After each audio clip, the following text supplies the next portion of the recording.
15 से ज्यादा लोगों की मौत हो गई, डंपर ने टक्कर मार दी और अचानक मौत आती है।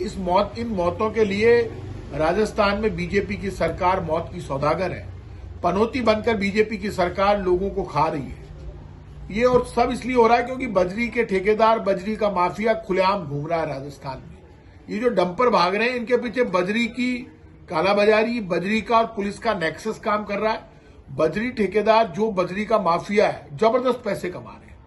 आपको पता है, बीसलपुर में खुद इनके मंत्री डॉक्टर किरोड़ीलाल जी ने कहा कि 5 करोड़ से ज्यादा की बजरी रोज निकाल रहे हैं बीजेपी की मेहरबानी से। मैं थोड़ा उनका मंत्री कह रहा है।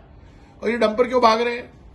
डंपर खुलेआम दिन में भाग रहे हैं। जहां पुलिस से सेटिंग है वहां डंपर भाग रहे हैं। तो सरकार जब डंपर भगाएगी और बजरी के ट्रक, बजरी के डंपर यूं भागेंगे और फिर 15-15 लोगों को कुचलकर मार देंगे और राजस्थान सरकार के मंत्री ये कहेंगे कि साहब इनके लिए जो परिवहन विभाग जिम्मेदार नहीं है, परिवहन विभाग भी जिम्मेदार है, भाजपा की सरकार जिम्मेदार है।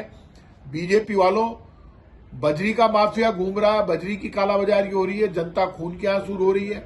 एसएमएस अस्पताल में जलकर मर गए लोग, बस में जलकर मर गए 27-28 लोग। पूरे राजस्थान की हर सड़क पर, सब जगह हालात खराब है। आप मुझे ये बताइए, ऐसे आप मारोगे और सड़क सुरक्षा का हजारों करोड़ रुपया जो है वो आपके पास पड़ा, आप दूसरे कामों में उसको खर्च कर रहे हो। खर्च करो।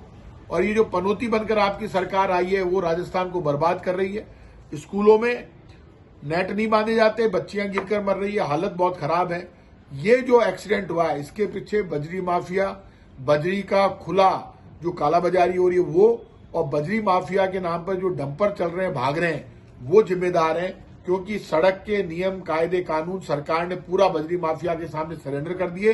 बीजेपी के बड़े नेता के नाम, बड़े नेताओं के इशारे पर ये डंपर चल रहे हैं और लोगों को मौत का सामान बांट रहे हैं, लोग मर रहे हैं। इन सब के लिए बीजेपी जवाब दे, नहीं तो ऊपर वाला भी बीजेपी के लोगों आपको माफ नहीं करेगा। मुख्यमंत्री भजनलाल जी, आपसे राजस्थान जवाब मांग रहा है कि बजरी माफिया के नाम पर जो डंपर भाग रहे हैं, ये मौत सीधी सीधी बांट रहे हैं, जिससे लोगों में मातम पसरा हुआ है घरों में। आप आकर सामने जवाब दो, नहीं तो आपसे जनता जवाब भी लेगी, जवाब आपको देना पड़ेगा।